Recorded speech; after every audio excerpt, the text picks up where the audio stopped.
Hi friends, ಹೇಗಿದ್ದೀರಾ? ನಮ್ಮ ಭಾರತದಲ್ಲಿ ಕೆಲವು ಸಾವಿರಾರು ಕೋಟೆಗಳಿವೆ. ಅವುಗಳಲ್ಲಿ ಕೆಲವು ಪ್ರಾಚೀನ ಕೋಟೆಗಳು ಕೂಡ ಇವೆ. ಅಂತಹ ಪ್ರಾಚೀನ ಕೋಟೆಗಳಲ್ಲಿ ಕೆಲವು ಕೋಟೆಗಳಲ್ಲಿ ಬಹಳಷ್ಟು ಖಜಾನೆ ಕೂಡ ಇದೆ.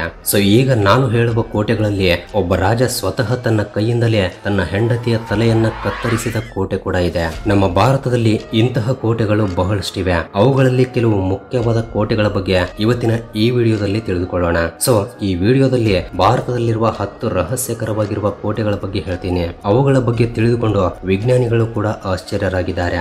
ಇವುಗಳಲ್ಲಿ ಒಂದು ಕೋಟೆಯನ್ನ ಭಾರತದ ಗವರ್ಮೆಂಟ್ ಕೂಡ ಹಾಂಟೆಡ್ ಪ್ಲೇಸ್ ಆಗಿ, ಅಂದ್ರೆ ದೆವ್ವಗಳಿರುವ ಕೋಟೆಯಾಗಿ ಪ್ರಕಟಿಸಿದೆ. ಆದ್ರಿಂದ ವಿಡಿಯೋ ತುಂಬಾ ಇಂಟ್ರೆಸ್ಟಿಂಗ್ ಆಗಿರಲಿದೆ. ಮಿಸ್ ಮಾಡದ ಕೊನೆವರೆಗೂ ನೋಡಿ. ಹಾಗೆ ವಿಡಿಯೋ ಇಷ್ಟವಾಗಿದ್ರೆ ತಪ್ಪದೆ ವಿಡಿಯೋಗೆ ಒಂದು ಲೈಕ್ ಕೊಟ್ಟು ನಮ್ಮನ್ನ ಸಪೋರ್ಟ್ ಮಾಡೋದು ನಮ್ಮ ಹತ್ರ ಮರಿಬೇಡಿ. ಸೊ ಲೇಟ್ ಮಾಡದೆ let's get it the video. Number 1, Garhkundar fort. Friends, ಒಂದು ಕೋಟೆಯನ್ನ 50 ಜನ ನೋಡೋಕೆ ಹೋಗಿ ಮಾಯವಾಗಿದ್ದಾರೆ ಅಂದ್ರೆ ನೀವೇನಂತೀರಾ? ಹೌದು, ಈ ರೀತಿ ಒಂದ್ಸಲ ನಡೆದಿದೆ. ಉತ್ತರ ಪ್ರದೇಶದಲ್ಲಿರುವ ಈ ಗರ್ಕುಂದರ್ ಕೋಟೆಯಲ್ಲಿ ಅದೇ ರೀತಿ ನಡೆದಿದೆ. ಅಷ್ಟೇ ಅಲ್ಲದೆ ಈ ಕೋಟೆಯನ್ನ ಯಾರು ನಿರ್ಮಿಸಿದ್ದಾರೆ ಎಂಬ ವಿಷಯವೂ ಕೂಡ ಇಂದಿಗೂ ಯಾರಿಗೂ ಗೊತ್ತಿಲ್ಲ. ಆದ್ರೆ ಈ ಕೋಟೆಯನ್ನ ನಿರ್ಮಿಸಿ ಸರಿಸುಮಾರು 1500ರಿಂದ 2000 ವರ್ಷಗಳು ಕಳೆದು ಹೋಗಿದೆ ಎಂದು ಒಂದು ರಿಸರ್ಚ್ ನಲ್ಲಿ ತಿಳಿದು ಬಂದಿದೆ. ಇದು ರಕ್ಷಣೆಗೋಸ್ಕರ ನಿರ್ಮಾಣಗೊಂಡ ಒಂದು ಕೋಟೆ. ಈ ಕೋಟೆ ಅಲ್ಲಿಗೆ ಹೋದವರನ್ನ ಗೊಂದಲದಲ್ಲಿ ಬೀಳಿಸುತ್ತೆ. ಇದು ಸರಿಸುಮಾರು 4ರಿಂದ 5 ಕಿಲೋಮೀಟರ್ ದೂರದಿಂದ ಕೂಡ ಕಾಣಿಸುತ್ತೆ. ಆದ್ರೆ ಇದಕ್ಕೆ ಹತ್ತಿರ ಹೋಗ್ತಾ ಇದ್ದಂತೆ ಈ ಕೋಟೆ ಸಡನ್ ಆಗಿ ಅದೃಶ್ಯವಾಗಿ ಬಿಡುತ್ತಂತೆ. ದೂರದಿಂದ ನೋಡಿದಾಗ ಈ ಕೋಟೆಗೆ ಯಾವ ದಾರಿ ಕಾಣುತ್ತೋ ಆ ದಾರಿಯ ಮೂಲಕ ಹೋದ್ರೆ ನಾವು ಆ ಕೋಟೆಗೆ ಅಲ್ಲದೆ ಬೇರೆ ಇನ್ಯಾವುದೋ ಜಾಗಕ್ಕೆ ಹೋಗ್ತೀವಿ. ಈ ಕೋಟೆಯನ್ನ ಸೇರೋಕೆ ಇನ್ನೊಂದು ಮಾರ್ಗವೂ ಕೂಡ ಇದೆ. ಇದು ಭಾರತದಲ್ಲಿರುವ ರಹಸ್ಯಕರವಾದ ಕೋಟೆಗಳಲ್ಲಿ ಒಂದು. ಇಲ್ಲಿ ವಾಸಿಸುವ ಜನ ಹೇಳ್ತಾ ಇರೋದನಂದ್ರೆ ಬಹಳಷ್ಟು ವರ್ಷಗಳ ಮುಂಚೆ ಇದಕ್ಕೆ ಹತ್ತಿರವಿರುವ ಊರಿನಲ್ಲಿ ಒಂದು ದೊಡ್ಡ ಮದುವೆಯ ಮೆರವಣಿಗೆ ನಡೆದಿತ್ತು ಎಂದು, ಆಗ ಆ ಮೆರವಣಿಗೆಯಲ್ಲಿ ಇರುವವರು ಈ ಕೋಟೆಯ ಒಳಗಡೆ ಹೋಗಿದ್ದಾರೆ ಎಂದು, ನಂತರ ಇದರ ಒಳಗಡೆ ಹೋದ ಅವರು ವಿಚಿತ್ರವಾಗಿ ಕಾಣಿಸದ ಹಾಗೆ ಮಾಯವಾಗಿದ್ದಾರೆ ಎಂದು ಹೇಳ್ತಾ ಇರ್ತಾರೆ. ಇನ್ನು ಕೆಲವು ಜನರು ಈ ಕೋಟೆಯಲ್ಲಿ ಖಜಾನೆ ಇದೆ ಎಂದು, ಅದನ್ನ ಹುಡುಕುವ ಪ್ರಯತ್ನದಲ್ಲಿ ಬಹಳಷ್ಟು ಜನ ಸತ್ತು ಹೋಗಿದ್ದಾರೆ ಎಂದು, ಆ ಖಜಾನೆ ಇಂದಿಗೂ ಕೂಡ ಯಾರಿಗೂ ಸಿಕ್ಕಿಲ್ಲ ಎಂದು ಕೂಡ ಹೇಳ್ತಾ ಇರ್ತಾರೆ. Number 2, ಆಸಿರ್ಗರ್ fort. ಆಸಿರ್ಗರ್ ಎಂಬ ಈ ರಹಸ್ಯಕರವಾದ ಕೋಟೆ ಮಧ್ಯಪ್ರದೇಶದಲ್ಲಿದೆ. ಮೊಘಲರ ಬಾದ್ಶಾ ಆಗಿರುವ ಅಕ್ಬರ್ ಈ ಕೋಟೆಯನ್ನ ಸ್ವಂತ ಮಾಡಿಕೊಳ್ಬೇಕು ಎಂದು ಬಹಳಷ್ಟು ಪ್ರಯತ್ನಗಳನ್ನು ಕೂಡ ಮಾಡ್ತಾನೆ. ಇದಕ್ಕಾಗಿ ಆತ ಬಹಳಷ್ಟು ಯುದ್ಧಗಳನ್ನು ಕೂಡ ಮಾಡಿದ್ದಾನೆ. ಆದ್ರೆ ಆತನಿಗೆ ಈ ಕೋಟೆಯನ್ನ ಸ್ವಂತ ಮಾಡಿಕೊಳ್ಳೋಕೆ ಮಾತ್ರ ಆಗಲ್ಲ. ಈ ಕೋಟೆಯ ಬಗ್ಗೆ ಇಂದಿಗೂ ಕೂಡ ಬಹಳಷ್ಟು ತಿಳಿಯದ ರಹಸ್ಯಗಳು ಅಡಗಿವೆ. ಇವುಗಳಲ್ಲಿ ಈ ಕೋಟೆಯ ಬಗ್ಗೆ ಒಂದು ಅದ್ಭುತವಾದ ರಹಸ್ಯವಿದೆ. ಅದೇನಂದ್ರೆ ಈ ಕೋಟೆಯಲ್ಲಿ ಒಂದು ಶಿವನ ಮಂದಿರವಿದೆ. ಇಲ್ಲಿರುವ ಪ್ರಜೆಗಳು ಹೇಳ್ತಾ ಇರೋದೇನಂದ್ರೆ ಪ್ರತಿದಿನ ಬೆಳಗಿನ ಸಮಯದಲ್ಲಿ, ಅಂದ್ರೆ ಈ ಕೋಟೆಯ ದ್ವಾರವನ್ನ ತೆಗೆಯುವ ಮುಂಚೆಯೇ ಯಾರೋ ಒಬ್ಬ ವ್ಯಕ್ತಿ ಈ ಕೋಟೆಯ ಒಳಗಡೆ ಬಂದು ಮಹಾಶಿವನನ್ನ ಪೂಜಿಸಿ ಹೋಗ್ತಾನೆ ಎಂದು ಹೇಳ್ತಾರೆ. ಆ ವ್ಯಕ್ತಿ ಮತ್ಯಾರೂ ಅಲ್ಲ, ಮಹಾಭಾರತದಲ್ಲಿರುವ ಅಶ್ವತ್ಥಾಮನಿ ಎಂದು ಕೂಡ ಹೇಳ್ತಾರೆ. ಈತ ಮಹಾಭಾರತದಲ್ಲಿ ಶ್ರೀಕೃಷ್ಣನ ಮೂಲಕ ಶಾಪವನ್ನ ಪಡೆದ ನಂತರ ಇಂದಿಗೂ ಕೂಡ ಕಲಿಯುಗದಲ್ಲಿ ಜೀವಂತವಾಗಿದ್ದಾನೆ ಎಂದು, ಕಲಿಯುಗ ಅಂತ್ಯವಾದ ನಂತರವೇ ಆತ ಮರಣಿಸ್ತಾನೆ ಎಂದು ಹೇಳಲಾಗುತ್ತೆ. Number 3, the Sujanpur Tira fort. ಈ ಕೋಟೆಯನ್ನ ಖಜಾನೆ ಕೋಟೆ ಎಂದು ಕೂಡ ಕರೆಯಲಾಗುತ್ತೆ. ಯಾಕಂದ್ರೆ ಇದರಲ್ಲಿ ಬಹಳಷ್ಟು ಖಜಾನೆ ಅಡಗಿದೆ. ಈ ಕೋಟೆಯನ್ನ 1758ರಲ್ಲಿ ಅಭಯ್ ಚಂದ್ ಎಂಬ ರಾಜ ನಿರ್ಮಿಸಿದ್ದಾನೆ. ಇದಾದ ನಂತರ ಸಂಸಾರ್ ಚಂದ್ ಇದನ್ನ ಆಳಿದಾನೆ. ಆ ಸಮಯದಲ್ಲಿ ಆತನ ಹತ್ತಿರವಿರುವ ವಜ್ರ ವೈಡೂರ್ಯಗಳನ್ನ ಈ ಕೋಟೆಯಲ್ಲಿ ಎಲ್ಲೋ ಬಚ್ಚಿಟ್ಟಿದ್ದಾರೆ ಎಂದು, ಅದನ್ನ ಇಂದಿಗೂ ಕೂಡ ಯಾರಿಗೂ ಕಂಡುಕೊಳ್ಳೋಕೆ ಆಗಿಲ್ಲ ಎಂದು ಕೂಡ ಹೇಳ್ತಾ ಇರ್ತಾರೆ. ಈ ಕೋಟೆಯ ಒಳಗಡೆ 5 ಕಿಲೋಮೀಟರ್ ಉದ್ದವಿರುವ ಒಂದು ಸುರಂಗ ಮಾರ್ಗವಿದೆ ಎಂದು, ಆ ಸುರಂಗದಲ್ಲಿ ಈ ಖಜಾನೆ ಇರುತ್ತೆ ಎಂದು ಹೇಳ್ತಾ ಇರ್ತಾರೆ. ಆದ್ರೆ ಇಂದಿಗೂ ಕೂಡ ಈ ಸುರಂಗದ ಕೊನೆಯ ಭಾಗದವರೆಗೆ ಯಾರಿಗೂ ಸೇರಿಕೊಳ್ಳೋಕೆ ಆಗಿಲ್ಲ. ಈ ಸುರಂಗ ತುಂಬಾ ಕತ್ತಲಿನಿಂದ ಕೂಡಿರೋದ್ರಿಂದ ಯಾರಿಗೂ ಅದರ ಒಳಗಡೆ 100 ಮೀಟರ್ಗಳಿಗಿಂತ ಜಾಸ್ತಿ ಹೋಗೋಕೆ ಆಗ್ತಾ ಇಲ್ಲ. ಈ ಜಾಗದಲ್ಲಿ ಮೊಘಲರು ಕೂಡ ಖಜಾನೆಯನ್ನ ಹುಡುಕೋಕೆ ಬಹಳಷ್ಟು ಪ್ರಯತ್ನಗಳನ್ನ ಮಾಡ್ತಾರೆ. ಆದ್ರೆ ಅವರಿಗೂ ಕೂಡ ಆ ಖಜಾನೆಯ ಯಾವುದೇ ರೀತಿಯ ಮಾಹಿತಿ ಸಿಗಲ್ಲ. ಹಾಗಾದ್ರೆ ಒಂದು ವೇಳೆ ನಿಮ್ಗೆ ಆ ಚಾನ್ಸ್ ಬಂದ್ರೆ ಏನ್ ಮಾಡ್ತೀರಾ ಎಂಬುದನ್ನ ಕೆಳಗಡೆ ಕಮೆಂಟ್ ಮಾಡಿ ತಿಳಿಸಿ.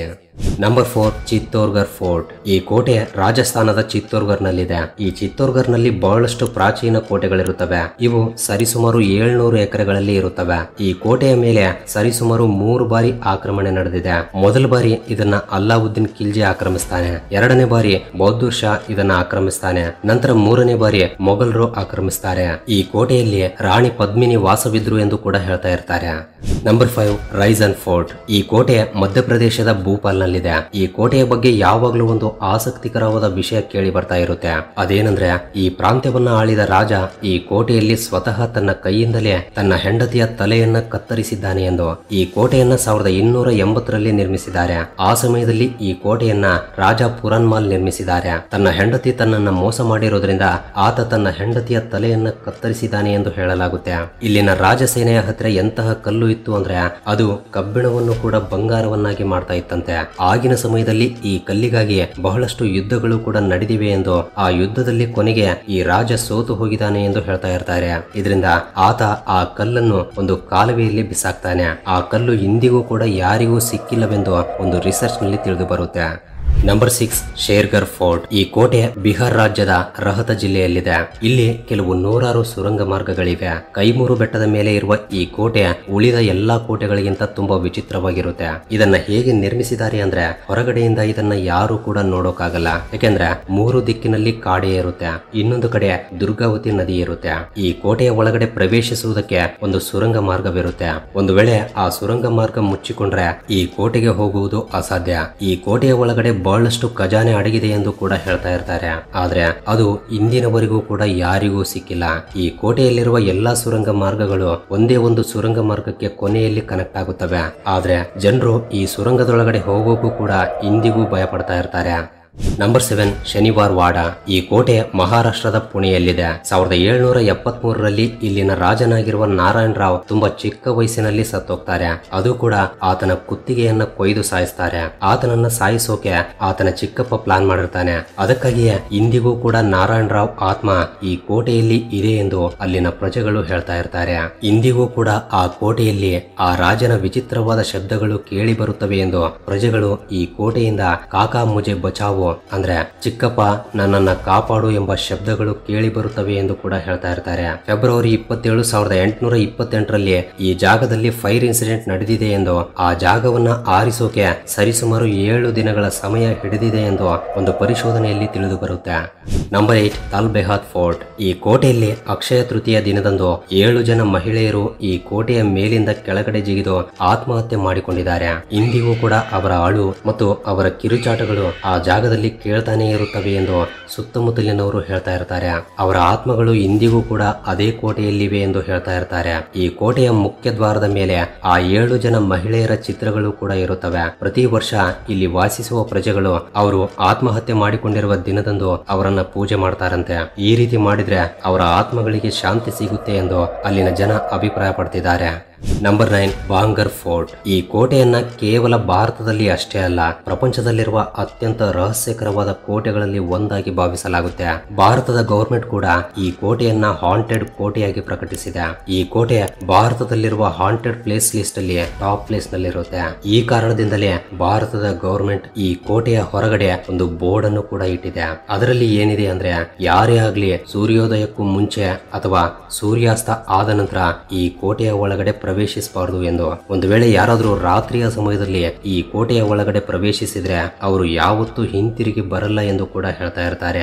ಈ ಕೋಟೆಯ ಸುತ್ತಮುತ್ತಲು ವಾಸಿಸುವ ಜನರು ಹೇಳ್ತಾ ಇರೋದೇನೆಂದ್ರೆ ಈ ಕೋಟೆಯ ಒಳಗಿನಿಂದ ರಾತ್ರಿಯ ಸಮಯದಲ್ಲಿ ವಿಚಿತ್ರವಾದ ಶಬ್ದಗಳು ಕೇಳಿ ಬರುತ್ತವೆ ಎಂದು, ನಾಟ್ಯ ಮಾಡ್ತಾ ಇರುವ ಹಾಗೆ ಭಯಂಕರವಾದ ಶಬ್ದಗಳು ಕೇಳಿ ಬರುತ್ತವೆ ಎಂದು ಹೇಳ್ತಾ ಇರ್ತಾರೆ. ಇದ್ರ ಜೊತೆಗೆ ಯಾರೋ ಒಬ್ಬ ಹೆಂಗಸು ಅಳ್ತಾ ಇರುವ ಶಬ್ದ ಕೂಡ ಕೇಳಿ ಬರುತ್ತೆ ಎಂದು, ಆಗಾಗ ಈ ಜಾಗದಲ್ಲಿ ಒಬ್ಬ ಹೆಂಗಸು ಕಾಣ್ತಾ ಇರ್ತಾಳೆ ಎಂದು ಕೂಡ ಹೇಳ್ತಾ ಇರ್ತಾರೆ. ಈ ಮಹಿಳೆ ರಾತ್ರಿಯ ಸಮಯದಲ್ಲಿ ಬಿಳಿ ಸೀರೆಯನ್ನ ಉಟ್ಟು ತಿರುಗಾಡ್ತಾ ಇರ್ತಾಳೆ ಎಂದು, ಆ ಸಮಯದಲ್ಲಿ ಈ ಕೋಟೆಯಿಂದ ತುಂಬಾ ವಿಚಿತ್ರವಾದ ವಾಸನೆ ಬರ್ತಾ ಇರುತ್ತೆ ಎಂದು ಕೂಡ ಹೇಳ್ತಾ ಇರ್ತಾರೆ. ಅದಕ್ಕಾಗಿಯೇ ಈ ಕೋಟೆಯನ್ನ ನಮ್ಮ ಸರ್ಕಾರ ಹಾಂಟೆಡ್ ಲಿಸ್ಟ್ ಅಲ್ಲಿ ಸೇರಿಸಿದೆ. Number 10 Devagiri fort. ಈ ದೇವಗಿರಿ ಕೋಟೆಯನ್ನ ಇಂದಿಗೂ ಕೂಡ ಯಾರಿಗೂ ಸ್ವಂತ ಮಾಡಿಕೊಳ್ಳೋಕೆ ಆಗಿಲ್ಲ. ಇದನ್ನ 9ನೇ ಶತಮಾನದಲ್ಲಿ ಯಾದವರು ನಿರ್ಮಿಸಿದ್ದಾರೆ. ಈ ಕೋಟೆಯನ್ನ ಹೇಗೆ ನಿರ್ಮಿಸಿದ್ದಾರೆ ಅಂದ್ರೆ ಈ ಕೋಟೆಯ ಮೇಲಿನವರಿಗೆ ಯಾರಿಗೂ ಕೂಡ ಸೇರಿಕೊಳ್ಳೋಕೆ ಆಗಲ್ಲ. ಇದಕ್ಕೆ 4 ದಿಕ್ಕುಗಳಲ್ಲಿರುವ ಬೆಟ್ಟ ಗುಡ್ಡಗಳನ್ನ ಸೀಳಿ ಇದನ್ನ ನಿರ್ಮಿಸಿದ್ದಾರೆ. ಶತ್ರುಗಳು ಯಾರಾದ್ರೂ ಇಲ್ಲಿಗೆ ಸೇರ್ಬೇಕು ಅಂದ್ರೆ ಮುಖ್ಯ ದ್ವಾರದಿಂದ ಈ ಕೋಟೆಯ ಮೇಲಿನವರೆಗೆ ಸರಿಸುಮಾರು 1 ಕಿಲೋಮೀಟರ್ ನಷ್ಟು ದೂರವಿರುತ್ತೆ. ಇದ್ರ ಜೊತೆಗೆ ಆ ದಾರಿಯಲ್ಲಿ ಬಹಳಷ್ಟು ದ್ವಾರಗಳು ಕೂಡ ಇರುತ್ತವೆ. ಸೊ ಮೇಲಿನ ಭಾಗಕ್ಕೆ ಹೋಗ್ಬೇಕು ಅಂದ್ರೆ ಆ ಎಲ್ಲಾ ಬಾಗಿಲುಗಳನ್ನ ದಾಟಿ ಹೋಗಬೇಕಾಗುತ್ತೆ. ಒಂದು ವೇಳೆ ಇದನ್ನೆಲ್ಲ ದಾಟಿ ಅಲ್ಲಿಗೆ ಹೋದ್ರೂ ಕೂಡ ಅಲ್ಲಿ 100 ಅಡಿಗಳಷ್ಟು ಆಳವಿರುವ ಒಂದು ಕೆರೆ ಕೂಡ ಇರುತ್ತೆ. ಅದರಲ್ಲಿ ಮೊಸಳೆಗಳು, ಹಾವುಗಳು ಈ ರೀತಿ ಬಹಳಷ್ಟು ಬಹಳಷ್ಟು ಅಪಾಯಕರವಾದ ಪ್ರಾಣಿಗಳಿರುತ್ತವೆ. ಸೊ ಈ ಕೆರೆಯ ಮೂಲಕ ಪ್ರಯಾಣಿಸುವಾಗ ಖಂಡಿತ ಅವುಗಳಲ್ಲಿ ಯಾವುದಾದ್ರೂ ಒಂದು ದಾಳಿ ಮಾಡುತ್ತೆ. ಒಂದು ವೇಳೆ ಆ ಮೊಸಳೆಗಳನ್ನು ಕೂಡ ದಾಟಿ ಮುಂದೆ ಹೋದ್ರೆ ಅಲ್ಲಿ ಒಂದು ಕತ್ತಲಿನ ಸುರಂಗ ಮಾರ್ಗವಿರುತ್ತೆ. ಅದರ ಒಳಗಡೆ ಹೋದ ನಂತರ ಅವರಿಗೆ ಏನೂ ಕಾಣಿಸುವುದಿಲ್ಲ, ಯಾಕಂದ್ರೆ ಈ ಸುರಂಗ ಪೂರ್ತಿಯಾಗಿ ಕತ್ತಲಿನಿಂದ ಕೂಡಿರುತ್ತೆ.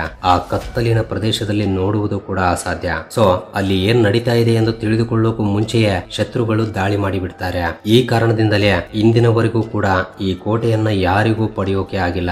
ಸೊ ಇವು ಫ್ರೆಂಡ್ಸ್, ಈ ಎಲ್ಲಾ ಕೋಟೆಗಳಲ್ಲಿ ನಿಮಗೆ ಯಾವ ಕೋಟೆಯ ಇನ್ಫಾರ್ಮೇಶನ್ ತುಂಬಾ ಇಷ್ಟವಾಯಿತು ಕೆಳಗಡೆ ಕಮೆಂಟ್ ಮಾಡಿ ತಿಳಿಸಿ. ಹಾಗೆ ವಿಡಿಯೋ ಇಷ್ಟವಾಗಿದ್ರೆ ತಪ್ಪದೆ ವಿಡಿಯೋಗೆ ಒಂದು ಲೈಕ್ ಕೊಟ್ಟು ನಿಮ್ಮ ಫ್ರೆಂಡ್ಸ್ ಅಂಡ್ ಫ್ಯಾಮಿಲಿ ಜೊತೆ ಕೂಡ ಶೇರ್ ಮಾಡಿ. ಅಂಡ್ ಫಸ್ಟ್ ಟೈಮ್ ಯಾರಾದ್ರೂ ನಮ್ಮ ಚಾನಲ್ ಅನ್ನ ಈಗ ನೋಡ್ತಾ ಇದ್ರೆ ತಪ್ಪದೆ ಸಬ್ಸ್ಕ್ರೈಬ್ ಮಾಡ್ಕೊಂಡು ಪಕ್ಕದಲ್ಲಿರುವ ಬೆಲ್ ಐಕನ್ ಅನ್ನ ಆಕ್ಟಿವೇಟ್ ಮಾಡ್ಕೊಳ್ಳಿ. ಅಂಡ್ ವಿಡಿಯೋವನ್ನ ಕೊನೆವರೆಗೂ ನೋಡಿದ್ದಕ್ಕೆ love you so much guys.